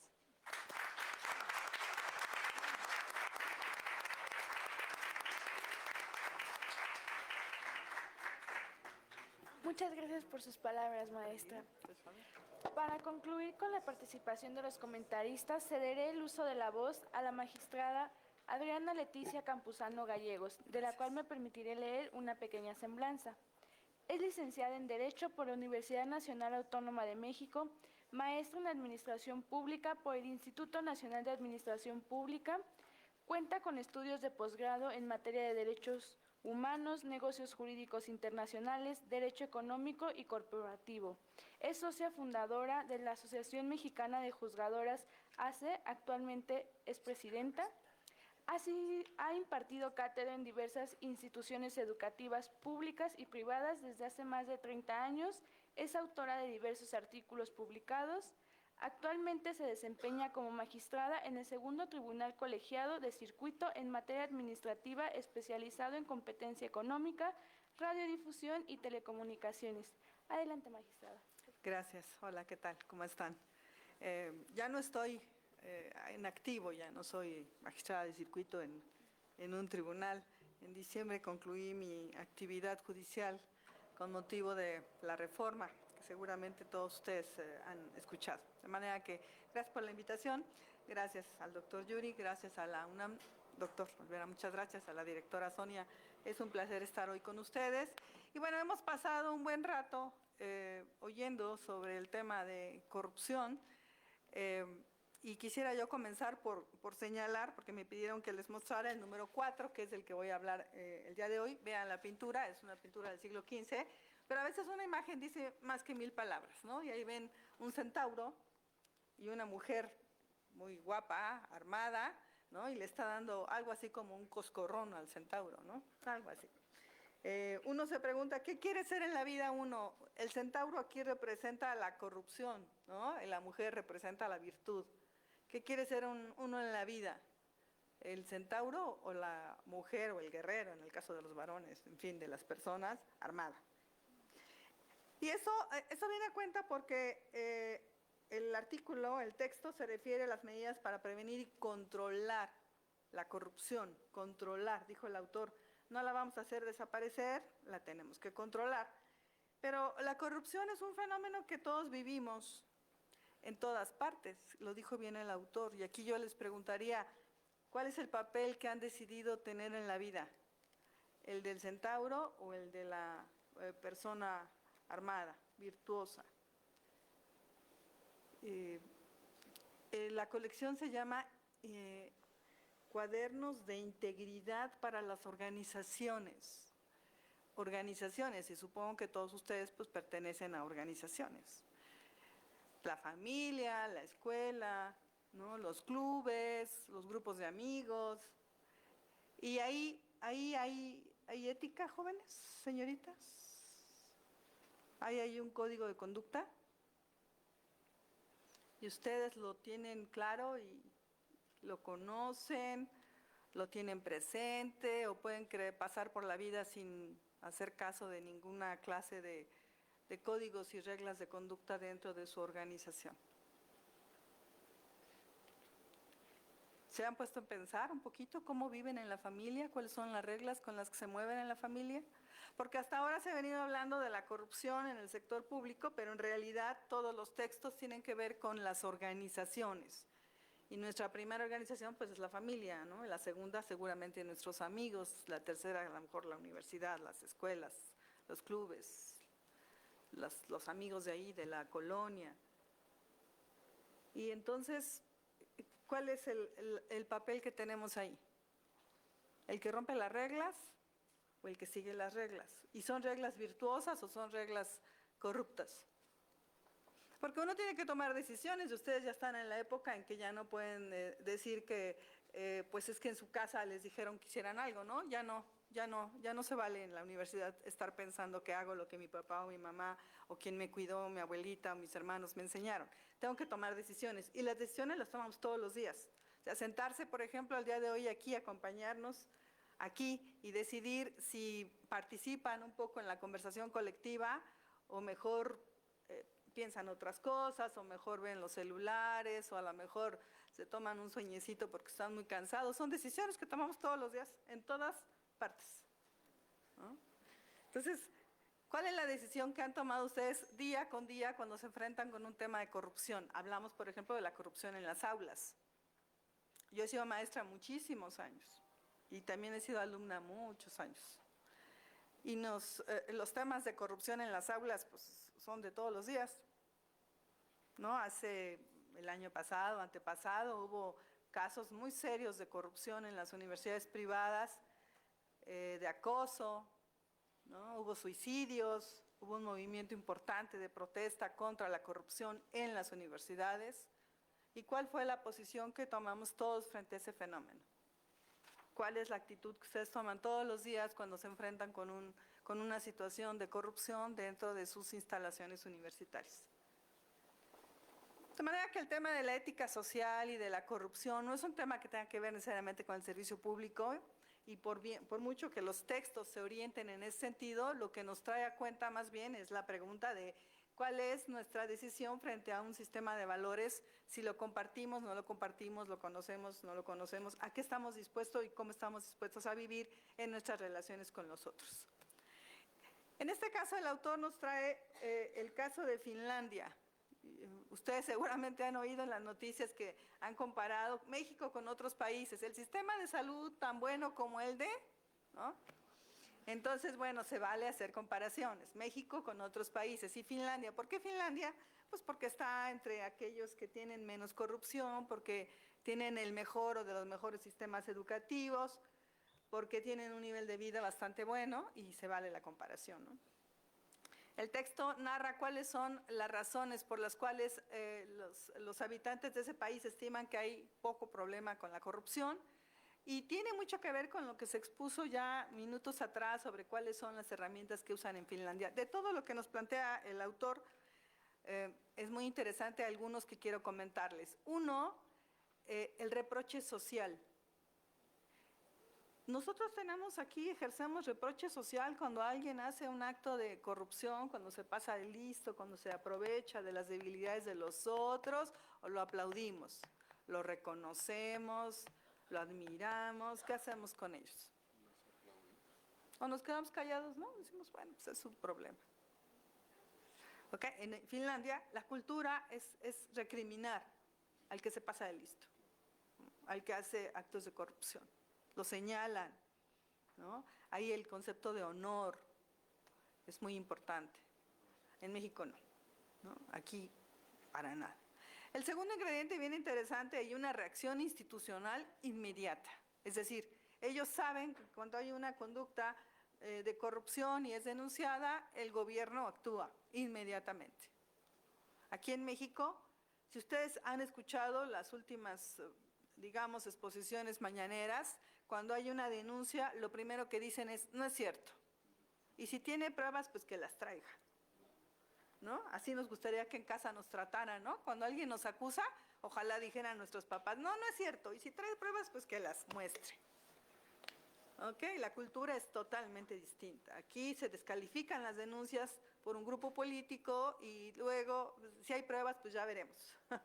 Entonces, estos dos elementos son muy importantes en la cultura contra la corrupción. Pero a ver, cuando ustedes saben de alguien que está realizando una conducta en cualquier organización, ¿qué hacemos? ¿Nos volteamos? Hacemos como que no vimos, no nos metemos en problemas, pues que lo siga haciendo mientras no me lo hagan a mí, ¿verdad? Mientras no lo hagan a mi gente o a mis amigos. Exactamente lo mismo pasa en todos los niveles. Cuando ustedes vayan a trabajar, se van a enfrentar con un jefe abusivo o con un compañero abusivo que va a hacer exactamente lo mismo. Y vamos a ver qué van a hacer ustedes. ¿Se van a voltear mientras no los toquen a ustedes? Es un tema de sobrevivencia, jóvenes. Les toca una sociedad altamente dividida y altamente corrupta. Y uno tiene que tomar decisiones desde muy joven, porque son de todos los días. O sea, a lo mejor hoy me callo porque no me tocaron, pero mañana cuando me toquen a mí, decía Rawls en la teoría de la justicia, ¿por qué la gente tendría que preocuparse de cómo es un sistema de justicia? Porque el día que les toque a ellos, quieren que ese sistema de justicia funcione.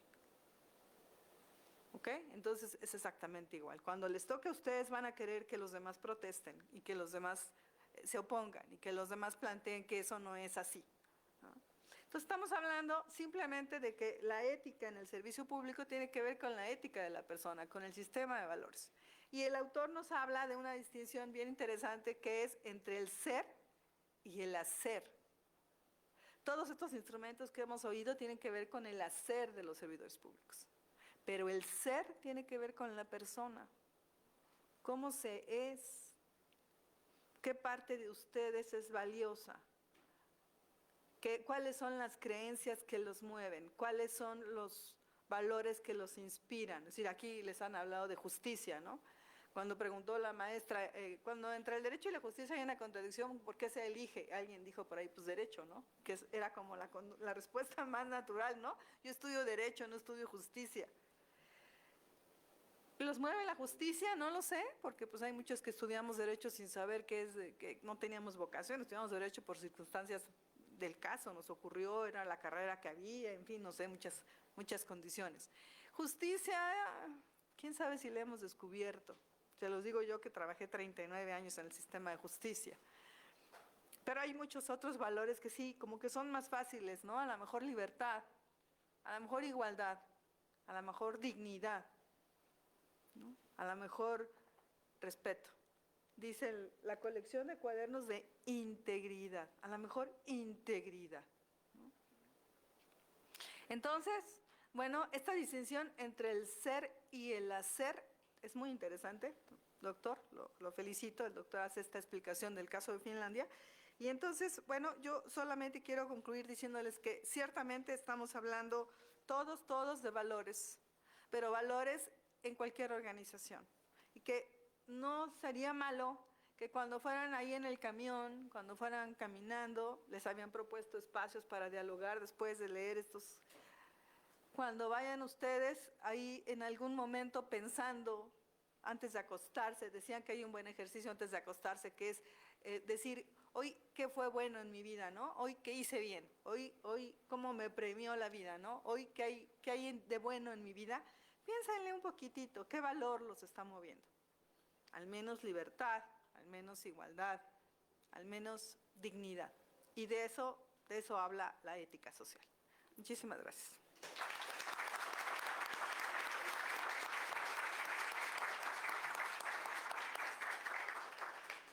Muchas gracias, magistrada, y también muchas gracias a todos nuestros comentaristas por sus valiosas participaciones. Me permito dar paso a un periodo de preguntas y respuestas para nuestros comentaristas. ¿Alguien que tenga alguna pregunta, por favor? Levanten la mano. ¿Algún comentario también?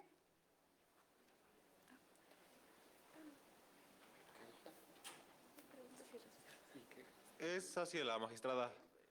A mí se me quedó muy claro desde la primera parte de la conferencia que decía que debían atacar directamente, bueno, un aspecto de la corrupción, pero a mí se me quedó, bueno, ahorita olvidé cuál era, pero pensaría que en vez de combatirla se debería desde el hogar para, de una forma interior, como que dar la idea a pues a los servidores.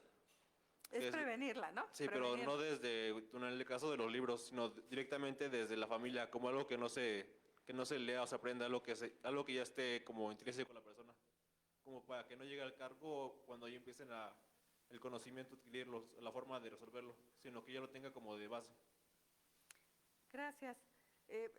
como de la familia, exactamente. Quisiera yo platicarle una experiencia. Bueno, por supuesto, lo ideal sería que desde la familia tuviéramos un sistema de valores. Lamentablemente, nuestra población no tiene un sentido ético muy desarrollado y menos sabe uno cómo enseñarlo a los hijos más que con el ejemplo, ¿no? Que es la manera, digamos, innata en que aprendemos. Pero hay cosas que aprendemos en la vida, por ejemplo, todo lo que tiene que ver con libertad, igualdad, lo vas recreando cuando vas estudiando.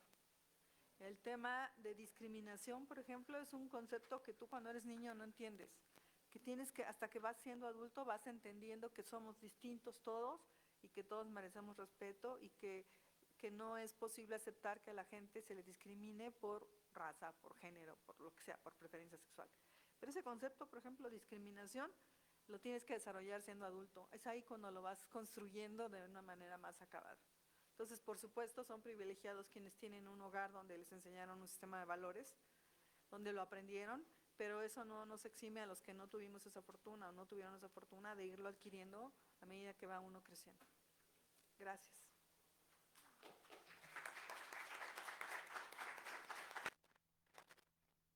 Sí, gracias. Va para todos los ponentes. Al principio de la conferencia se había dicho que pues iba a ser o casi imposible o muy difícil que se erradicara la corrupción. Y en ese tenor, yo les pregunto a ustedes desde su punto de vista, tanto personal y profesional, ¿ustedes creen que sí sea muy difícil o imposible erradicar la corrupción? O sea, no combatirla, sino erradicarla. ¿Ustedes qué opinan o qué dicen a ese respecto? Gracias. ¿Comienza por allá? ¿Quiere maestro comenzar?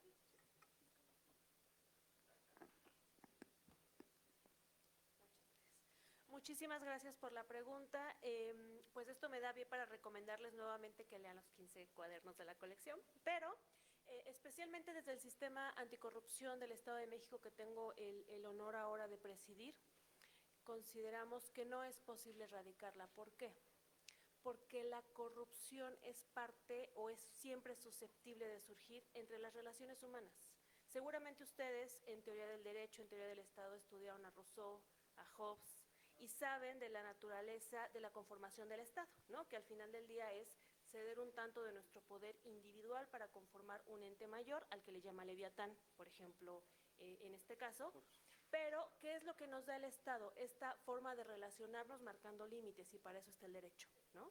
Para dar las reglas, digamos, si me permiten, del juego. Entonces, en este sentido, tanto desde la perspectiva normativa como desde la perspectiva que el doctor Oscar Diego nos da en sus cuadernos, no sería serio, un trabajo serio, hablar de acabar con la corrupción, ¿no? O erradicarla. Podemos controlarla, podemos combatirla, podemos prevenirla, pero no podemos erradicarla porque es parte misma de la esencia de las relaciones humanas, ¿no? En cualquier momento puede surgir con esta interrelación de los seres humanos. Muchas gracias.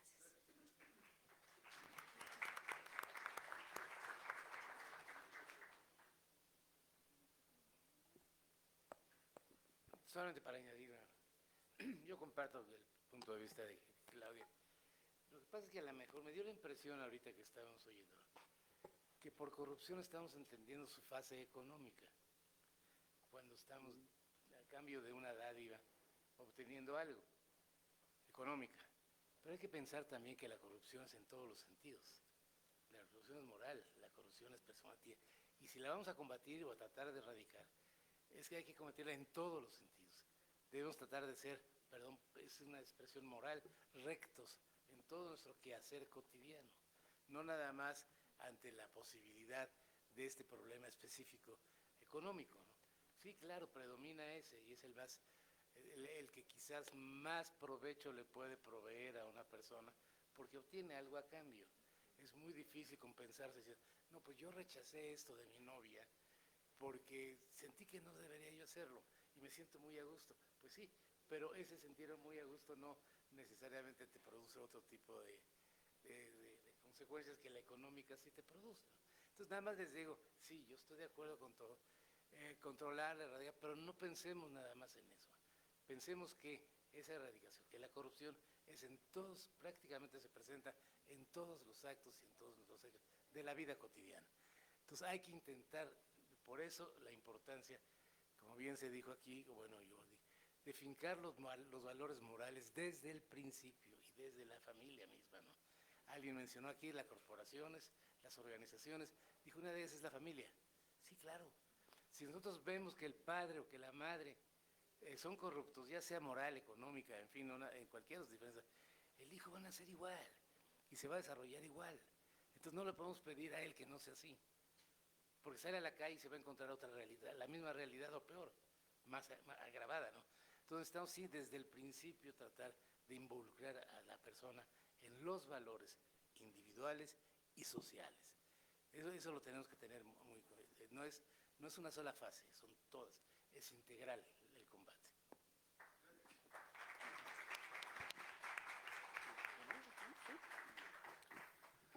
Vale, pues muy rápido. Efectivamente hay distintos tipos de corrupción y ateniéndonos a la definición más común del vocablo, de su derivado etimológico, corruptio, romper, quebrantar, pervertir alguna situación, pues podemos pensar que los seres humanos, por nuestra forma de ser, por nuestras debilidades innatas, por ese proceso que llevamos en nuestro desarrollo intelectual, cognitivo, psicológico, físico, siempre tenemos la tendencia a utilizar algunas ventajas.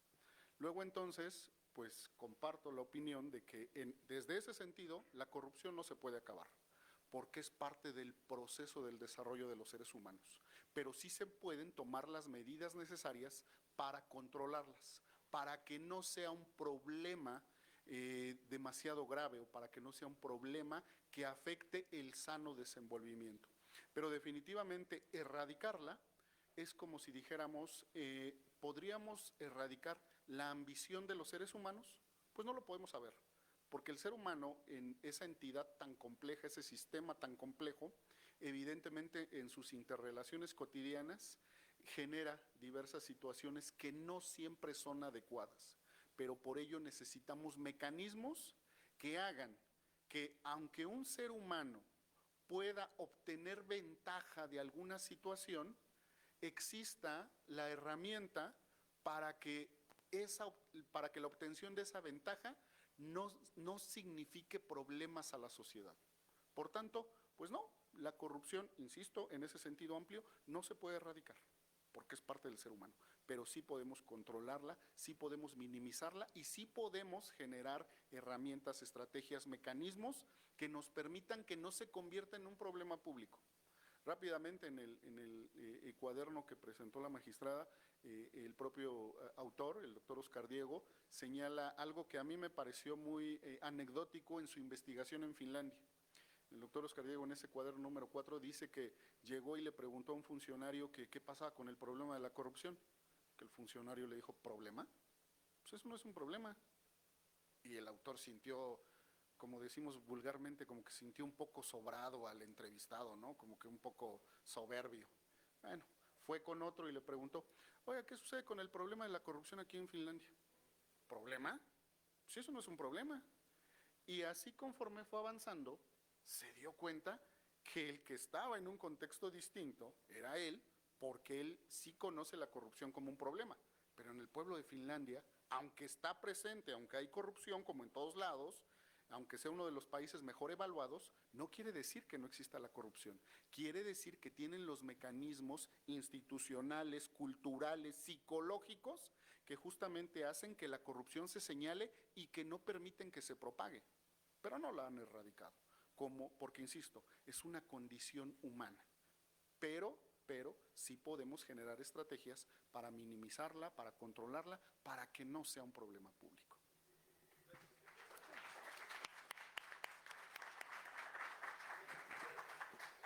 Es que corrupción es desviación, ¿no? Y todos nos podemos desviar. Ahí radica el libre albedrío de cada uno. Entonces sí, totalmente de acuerdo. Gracias.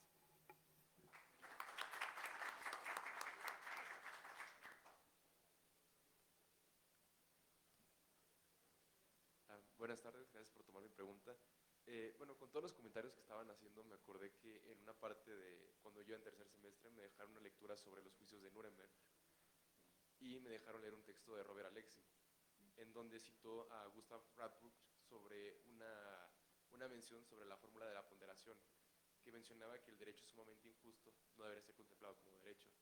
Pero en este caso, y atendiéndonos como a la normatividad mexicana, bueno, suponiendo que lo ideal debería ser un sistema tanto justo como práctico, pues a la realidad y al status quo que tenemos, ¿qué debería ser mejor? ¿Como preponderar un sistema jurídico práctico en donde se resuelvan las controversias o donde se resuelva una situación de justicia, que debería ser el fin último del derecho, ¿no?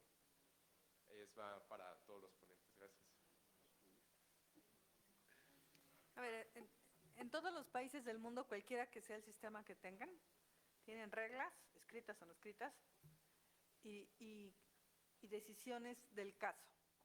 O sea, una regla es una generalización, ¿no? Es lo que el que hace la regla cree que debe hacer, asociar a un hecho una consecuencia.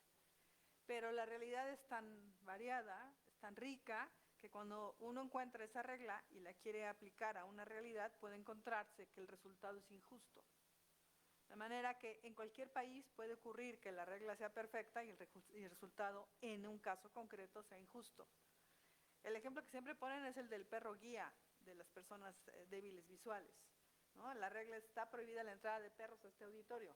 La regla es perfecta porque ¿qué haría un perro en este auditorio? Sí, pero si llega una persona débil visual necesita un perro para entrar al auditorio y no podemos sacar al perro, tendríamos que sacar a la persona y le privaríamos de la oportunidad de estar aquí.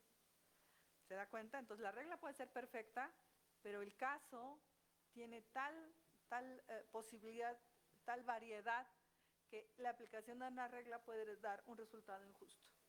Entonces creo que el ejercicio simplemente es entender que el derecho específicamente en materia de anticorrupción, que está muy elaborado en México, que es muy sofisticado, lo dijo alguno de los expositores, que es cada vez más enredado, que cada vez es más complejo, que puede ser fortalecido con las propuestas que hace el doctor sobre estas instituciones que están en otros países, por ejemplo Finlandia, que tiene alguna de estas instituciones, puede ser muy bueno. El problema es cuando lo llevamos a la realidad, porque ahí nos enfrentamos con varios factores, que no comentamos aquí, pero uno, decía la maestra, que el diagnóstico, creo que también el maestro lo dijo, que el diagnóstico era un problema de que faltaba voluntad política. En mi opinión, sobra voluntad política, pero de no aplicar el sistema anticorrupción. Es decir, la voluntad política prevalece sobre el derecho. Si es una gente protegida, es una gente protegida. Y si el maestro me permite decirlo, si él fue fundador de SECOGEF, que fue la primera organización de la renovación moral de la sociedad en los 80s, yo también trabajé ahí, y exactamente era lo mismo. O sea, la voluntad política determinaba a quién perseguir y a quién no. Y eso no ha cambiado. Entonces, no es un tema de ausencia de voluntad política, es un tema de de una voluntad política excesiva, que interviene y protege a quienes quiere proteger por intereses de otro orden y hace a un lado el sistema de anticorrupción. Entonces, creo que ahí el tema es, el sistema puede ser muy bueno y es perfectible, pero el tema real es cómo lo llevamos a la práctica, cómo lo viven los servidores públicos y cómo lo operan las autoridades encargadas de aplicarlo. Esa sería mi opinión. Gracias.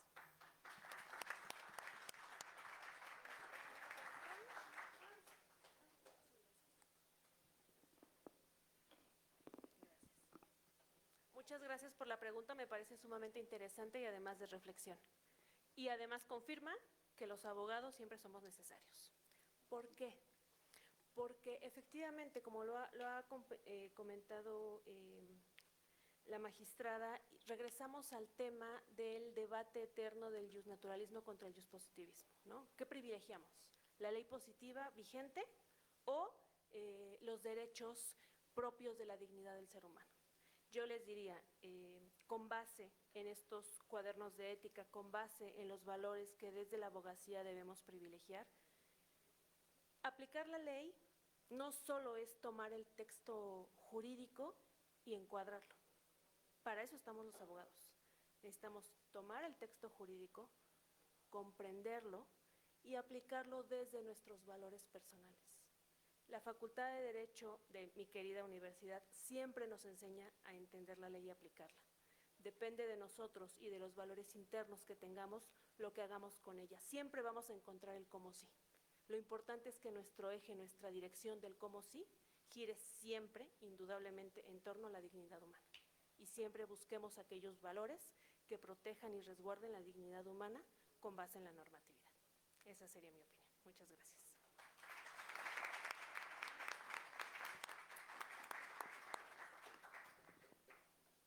Bueno, si no hay más preguntas, de esta manera damos por...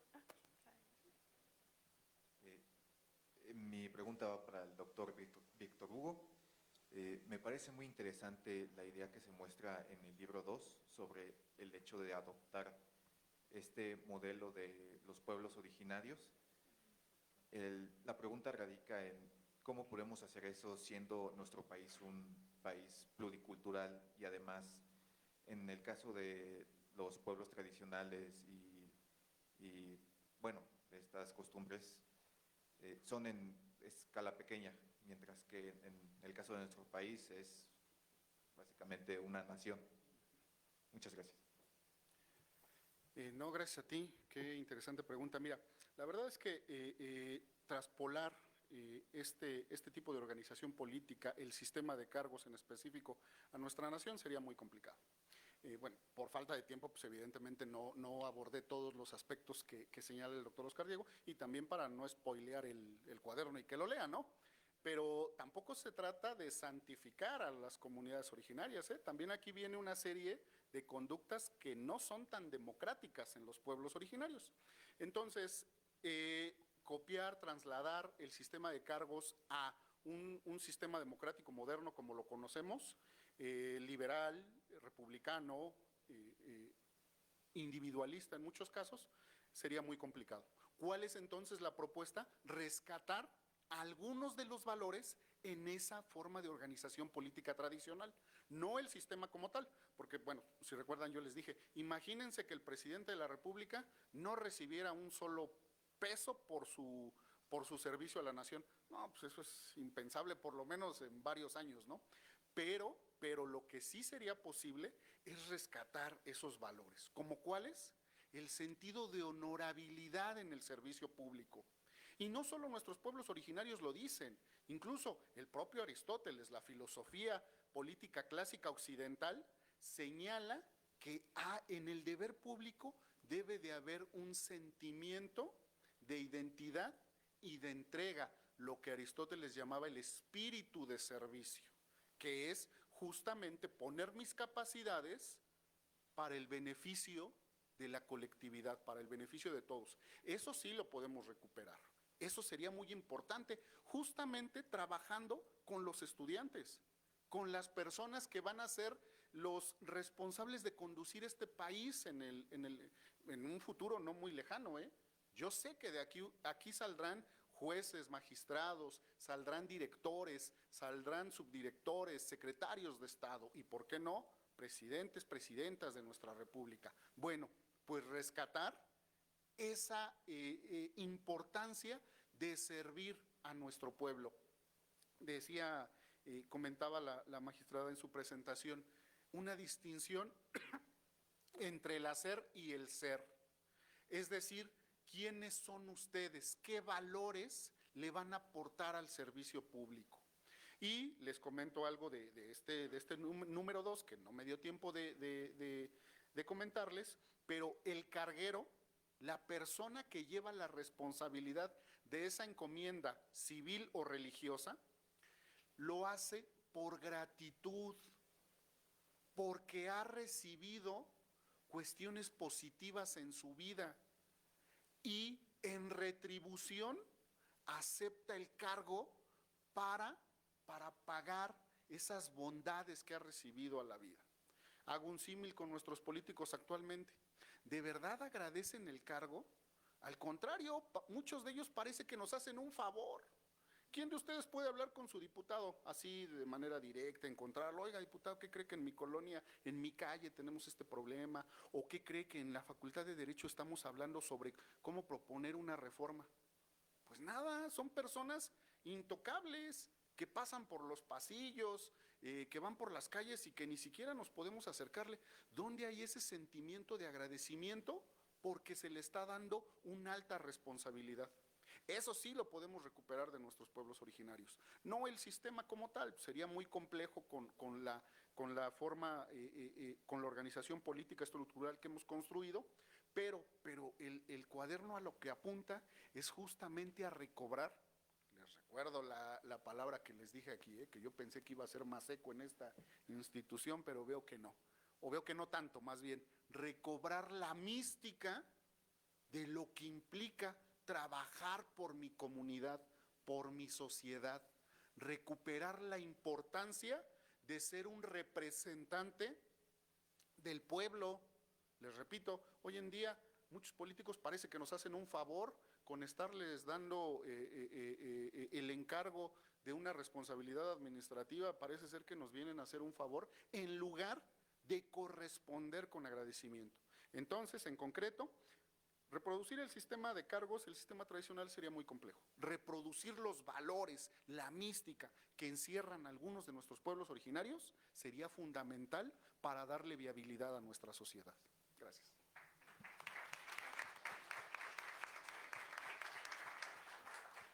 Muchas gracias, doctor. Con estos comentarios damos por finalizada la presentación de estos tomos.